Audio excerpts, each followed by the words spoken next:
differences between using the different options that you have for holding the camera. It sounds simple, but with a 360 camera it's a little bit more technical than with a standard camera. With a standard camera you can pretty much put it anywhere you like, and how you're holding the camera doesn't appear in the picture, unless of course you're facing it the wrong way or you really do it wrong. What I've got here, and if the picture opens up, yep, this is a monopod that comes with this nice little foot option. So at both ends of the monopod it's got a threaded hole into which you can either put the feet or the platform that you've then got the adapter which goes into the bottom of the camera, or you can put a standard rubber foot into the end if you want to use this as a proper monopod. Obviously this isn't going to be as stable as a standard tripod, but it's an option, and I'll show you the advantages of using something like this. The most common way of using the camera is point and click, and point and click means you take the picture while holding the camera in your hand. Now with the 360 camera that means you've taken the picture and you are going to appear in the picture, which might be alright for you if you're prepared for it. But the other thing that is most obvious with these sort of pictures when you're holding it is the massive hand. Now some people I've seen recently have actually made a feature of this, and the particular one that I saw was somebody was wearing zombie makeup, and they'd put zombie makeup on their hands as well, and were purposefully holding the camera in such a way that this distortion here didn't show up so badly.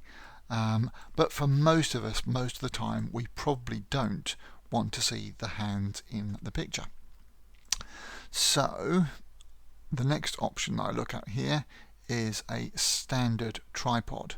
Now with the standard tripod, because I'm not activating the camera directly, I use the Wi-Fi connection and then take the picture using my mobile phone, which means that I'm not anywhere in the picture, and so therefore there's a much cleaner space around, but the head on a standard tripod is quite large, and because of that we see the handle here, and we see all this is part of the tripod, which can be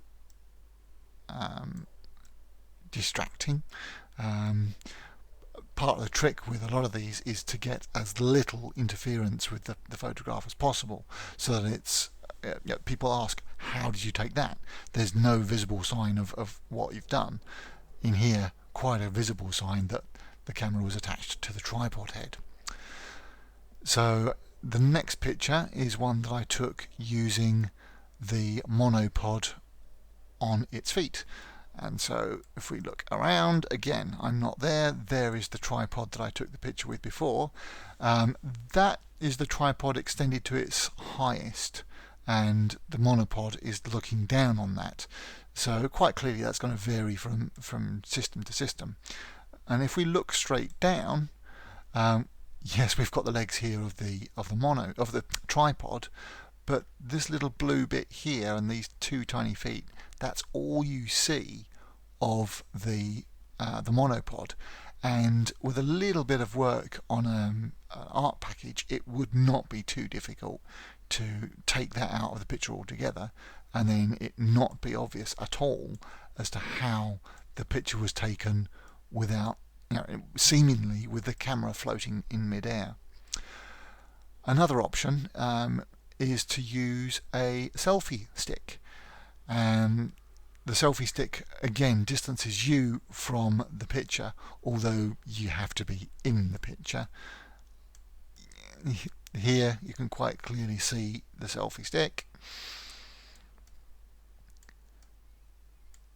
and here you can see the end. Now I didn't do this at a time, but thinking about it now, the camera does allow you to actually take a picture with the camera at any angle. So although in this particular instance I've got the camera at about 60 degrees to the end of the selfie stick, so it's actually stood up, it could simply be sticking straight out.